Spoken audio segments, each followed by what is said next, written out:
Let me tell you about this truck driver who has been sentenced to death for killing 11 people in Pittsburgh at a synagogue in 2018. The worst anti-Semitic attack in US history. Jurors found Robert Bowers guilty in June, and since then they've been considering whether he should face execution or whether he should face life in prison without parole. In order to receive the death penalty, jurors had to be in unanimous agreement, which it seems they were. Let's bring in Sophie Long, who's been watching she's in LA for us this evening. I think you're in LA. Are you in LA, Sophie? You are. Yes, I beg your pardon. Sorry. Los Angeles, yeah.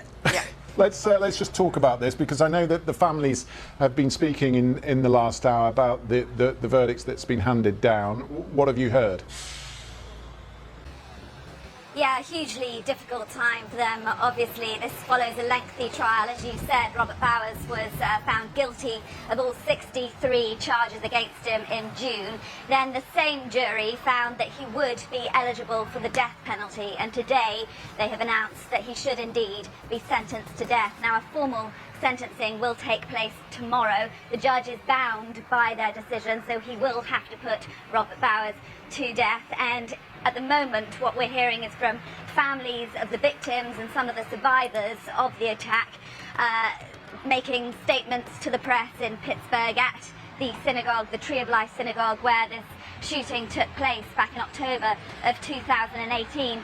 I have to say there's no consensus on this death penalty. We've heard from some people, the family of Rosa Malinger, who was the 97-year-old woman who died in the attack. Her daughter, Andrea Wedner, survived. Their family have said that a measure of justice had been served.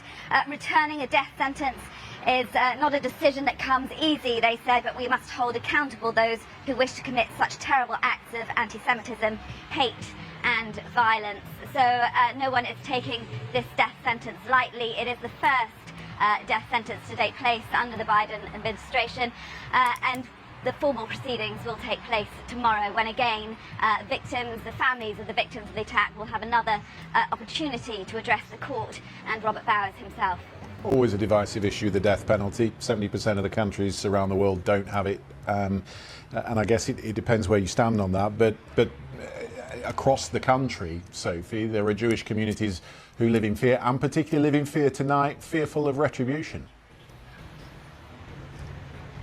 Yeah, and that's what the jury found. Now, Robert Bowers struck in an area of Pittsburgh right at the heart of the Jewish community, and the jury found that he had indeed struck there to instill fear in the Jewish community. And but having said that, the death sentence will be formally handed down tomorrow, but the Democratic governor of Pennsylvania, Josh Shapiro, has said that he's against the death penalty and has campaigned on abolishing it, and he has said that he won't sign a death warrant while he is in office. So I think the news will sink in today. This comes at the end of a very lengthy trial after an attack that happened nearly 5 years ago.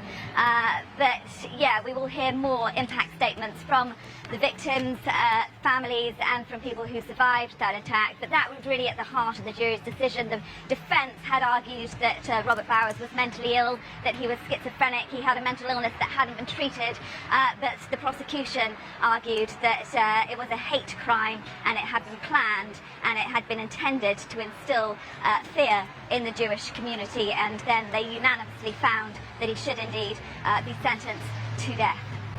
Sophie Long in Los Angeles, thank you very much.